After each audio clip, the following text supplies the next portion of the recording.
Կենտրոնի եթերում անցուդարձն է, եկեք միասին ու կարճ ամփոփենք օրվա կարևոր իրադարձությունները Հայաստանից ու աշխարհից։ Բարի երեկո։ Այսօր առավոտից ուշադրությունը դեպի Մոսկվա է։ Լայնամասշտաբ օդային հարձակման է ենթարկվել Ռուսաստանի տարածքը։ Դաշնության հակաօդային պաշտպանության համակարգերը մեկ գիշերվա ընթացքում Ռուսաստանի տարածքում 337 անօդաչու թռչող սարք են խոցել։ Սա Ուկրաինայի անօդաչու թռչող սարքերով ամենախոշոր հարձակումն է 2022-ի փետրվարին պատերազմի սկսվելուց ի վեր։ Օդային ամենամեծ հարձակումը եղել է Կուրսկի մարզի ուղղությամբ։ Թիրախավորվել են նաև Մոսկվան եւ Մերձ Մոսկովյան շրջանները՝ Բրյանսկը, Բելգորոդը, Ռիազանը, Կալուգան, Լիպեցկը, Օրլովը, Վորոնեժը։ Մոսկվայի մարզում հայտնի է 1 զոհի եւ 20 վիրավորի մասին, տուժածների մեջ կան երեխաներ։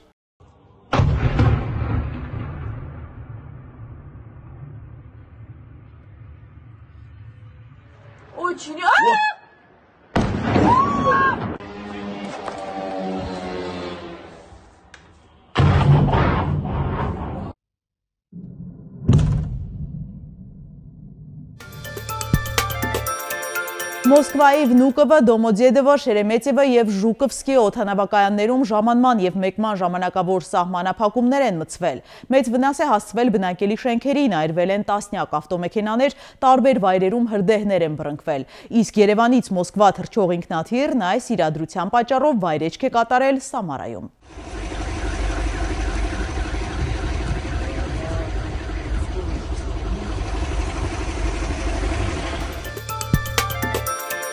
Ստեղծված ոչ բարենպաստ պայմաններում Սաուդյան Արաբիայի Ջիդա քաղաքում բանակցել են ԱՄՆ-ի ու Ուկրաինայի պատվիրակությունների անդամները։ Ավելի վաղ էլ ԱՄՆ նախագահի բանագնաց Սթիվ Ուիթքոֆը հայտարարել է, որ Վոլոդիմիր Զելենսկին Դոնալդ Թրամփին ուղղված նամակում ներողություն է խնդրել Սպիտակ տանը տեղի ունեցած միջադեպի համար։ Պետքարտուղար Ռուբիոյի խոսքով ռուսները չեն կարող գրավել ամբողջ Ուկրաինան, իսկ ուկրաինացիները դժվար թե վերադարձնեն կորցրած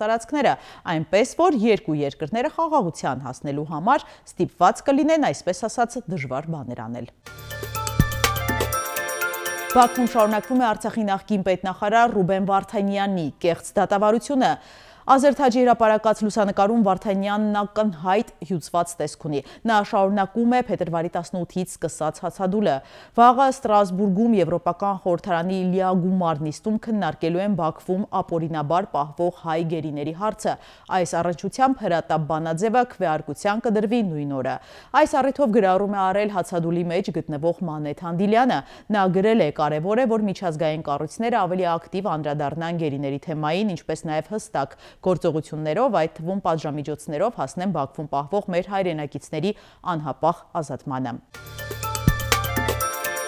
Ջեյհուն Բայրամովը Աստանայում Ղազախստանի իր պաշտոնակցի հետ ասուլիսում հայտարարել է, թե Հայաստանն իբր դեռևս պահպանում է տարածքային նկրտումները Ադրբեջանի նկատմամբ։ Այս ծեծված կեղծ թեզից հետո Բայրամովն ասել է, որ սա խոչընդոտ է Բաքվի եւ Երևանի կայուն խաղաղության ճանապարհին։ Ըստ նրա հիմնական խնդիրներն են Հայաստանի սահմանադրության մեջ պահպանվող տարածքային պահանջներն Ադրբեջանի նկատմամբ։ Իսկ ահա Արարատ Միրզոյանի խոսքով, չնայած բոլոր դժվարություններին ու սպառնալիքներին, Հայաստանը հետևողականորեն աշխատում է Հարավային Կովկասում կայուն խաղաղություն հաստատելու ուղղությամբ։ Չկա ճանապարհ դեպի խաղաղություն, խաղաղությունն է ճանապարհը, Հնդկաստանում Մահատմա Գանդիի հայտնի տողերը մեջբերելով է Հայաստանի արտաքին գործերի նախարարը վերահաստատում Երևանի օրակարգը։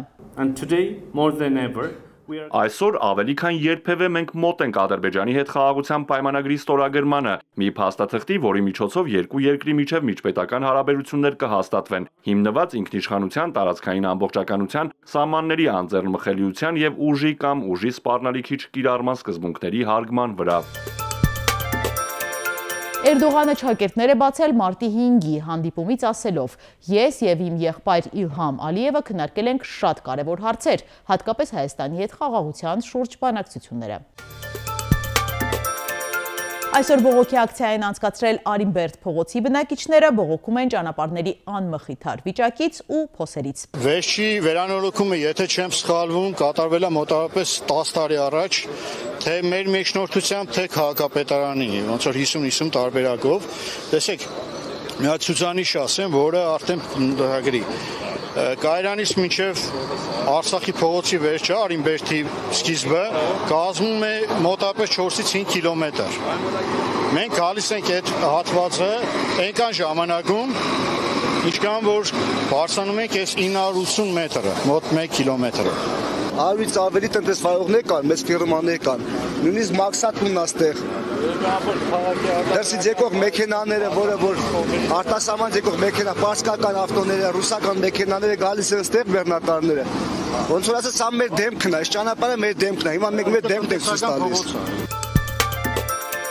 Համացանցում շարունակում են տեսանյութեր տարածվել Սիրիական Լաթաքիայում և Տարտուսում զինյալների կողմից ալավինների դեմ խոշտանգումներից։ Տեսանյութերից մեկում ահաբեկիչների ղեկավարը խաղաղ բնակիչներին կոտորելուց առաջ ցուցումներ է տալիս և շեշտում լուսանկարելու արգելքը իրենց հանցագործությունները չբացահայտելու համար։ Ահա այսպես է Ջասթին Թրյուդոն հեռանում Կանադայի վարչապետի պաշտոնից, լուսանկարը հայտնվել է ԶԼՄ-ների ուշադրության կենտրոնում։ Մասսայական ծեծկրտուկ Բաքվում համացանցում տեսանյութ է տարածվել, որտեղ մի խումբ մարդիկ մահակներով հարձակվում են մեքենայի վրա և ծեծում ուղևորներին, նրանք ձերբակալված են, ապացույցներն ուղարկվել են դատարան։ Մեքսիկայում ավտոբուս է շրջվել, 18 մարդ է զոհվել, 25 վիրավոր է։ Ավելի քան 40 մարդ տեղափոխող ավտոբուսը շրջվել է մայրուղու վրա և հայտնվել ձորում։ Ըստ նախնական վարկածի վարորդը քնել է ղեկին։ Վթարի մյուս հնարավոր պատճառն արգելակման խափանումն է։ Հաղորդվում է, որ ավտոբուսում եղել են Մորենա քաղաքական կուսակցության կողմնակիցները, որոնք մասնակցում էին Մեխիկոյի հանրահավաքին։ Առաջարկում եմ միասին թերթել մամուլի էջերը։ Հրապարակը գրում է, Կիրակի օրը Գյումրուց հետո Նիկոլ Փաշինյանն այցելել է նաև Փարաքար, որտեղ նույնպես մարտի 30-ին ընտրություններ են։ Գյումրու խայտառակ ընդունելությունից հետո ՔՊ վերնախավը որոշել է Փարաքարում նախապես չհայտնել Փաշինյանի այցի մասին, որ կարողանան լավ մասով կա ապահովել։ Բանն այն է, որ նույն օրը վարչապետի այցից 1 ժամ առաջ համայնքի կենտրոնում ՔՊ թեկնածու Լյուդվիգ Գյուլնազարյանը համերգ է կազմակերպել, որին մեծ թվով փարաքարցիներ են ներկա եղել։ Համերգի կեսից լուրը հասել է, որ Փաշինյանը գալիս է, համերգ լսելու եկած փարաքարցիներից շատերը չեն հավատացել, սակայն այցից կես ժամ առաջ ոստիկանություն է լցվել գյուղ, ոմանք հասցրել են հեռանալ։ Իսկ Փաշինյանն ախրանիկներով քայլել է համերգ լսելու եկած բազմության միջով։ Բարևել, նկարվել եւ արագ հեռացել։ Անգամ չշնորհավորեց մեր միամսյակը, քամու պես եկավ, քամու պես հեռացավ, պատմեց փարաքարցի մի կին։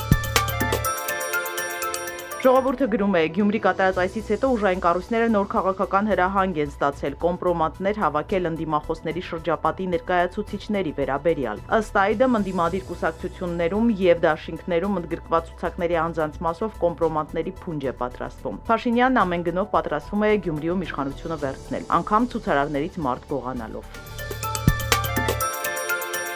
Հրապարակը գրում է. Շաբաթօր Արցախի ներկայացուցչությունում Արցախի պատգամավորները հանդիպել են Արցախի հարցերով հանձնախմբի ղեկավար Վարդան Օսկանյանի հետ, որը վերջերս է վերադարձել արտերկրից, որտեղ միջազգային կառույցների ներկայացուցիչների հետ հանդիպումներ են եղել արցախցիների իրավունքների, հատկապես վերադարձի հարցով։ Մեզ պատմեցին, որ Օսկանյանն այս անգամ բավականին ոգևորված է վերադարձել, ասել է, որ աշխատանքներն արդյունք են տալիս, վկան Շվեյցարիայի Դաշնային խորհրդի արցախահայերի վերադարձի իրավունքի մասին բանաձևի ընդունումը, Կանադայից հնչած հայտարարությունները։ Վարդան Օսկանյանը կարևորել է ինչպես Հայաստանի իշխանությունների, այնպես էլ արցախցիների ակտիվությունը եւ հուսադրել, որ հայրենասեր իշխանություն ունենալու դեպքում իրավիճակը բոլորովին այլ կարող է լինել։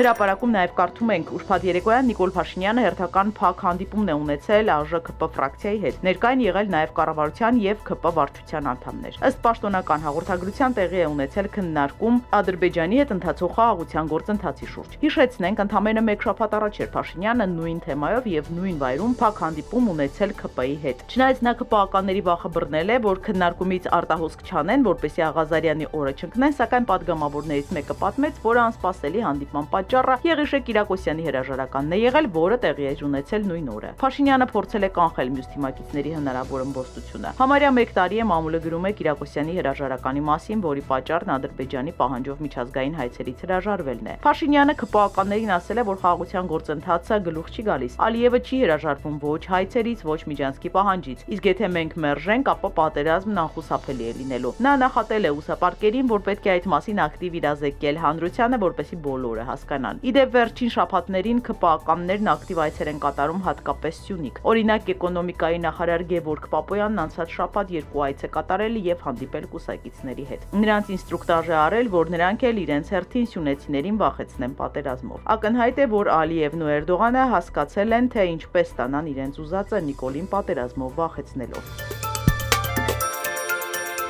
Ժողովուրդը գրում է առողջապահության պարտադիր ապահովագրության ծրագրի տապալումը խլացնելու եւ բարեփոխումների պատրանք ստեղծելու համար առողջապահության նախարարությունը հիմնովին փոխել է բժշկական կազմակերպությունների հետ պետական պատվերով ծառայությունների մատուցման պայմանագրի ձևը։ Բովանդակությունը։ Այսպես, եթե մինչև 2024 թվականը պետական պատվերի համակարգում գործում էին առողջապահության նախարարության եւ բժշկական կենտրոնների միջև կնքված ծառայությունների մատուցման պայմանագրեր, ապա 2024 թվականին առողջապահության նախարարությունը ստիպված կիրառեց օֆերտային հրապարակային պայմանագրի պիլոտային ծրագիրը, այն հաջորդիվ 2025 թվականին տարածվեց արդեն ամբողջ առողջապահական ծրագրերի վրա։ Տեղեկացնենք, որ նոր ծրագրով առանձին բժշկական կենտրոնների հետ պայմանագրեր չեն կնքվում եւ չեն ամրագրվում այդ կազմակերպությունների համար նախատեսվող տարեկան պետական պատվերների գումարները։ Բժշկական կենտրոններին հատկացվելի գումարի վերաբերյալ դրույթ չկա։ Անհասկանալի է եւ ինքնահոսի է թողնված, թե ինչ համամասնությամբ է բաշխվելու ծրագրերի գումարը հիվանդանոցների միջև։ Եղանակը տաքանում է, տեղումներ չեն սպասվում, ջերմաստիճանը կբարձրանա եւս 5 միշ։ Սիրելի հետևորդներ, եկեք կատարենք մի քանի պարզ քայլ մեր YouTube-յան ալիքը զարգացնելու համար։ Ձեզանից մի քանի վայրկյան է պահանջվելու։ Հավանում եք այս հաղորդաշարն ու բաժանորդագրվում։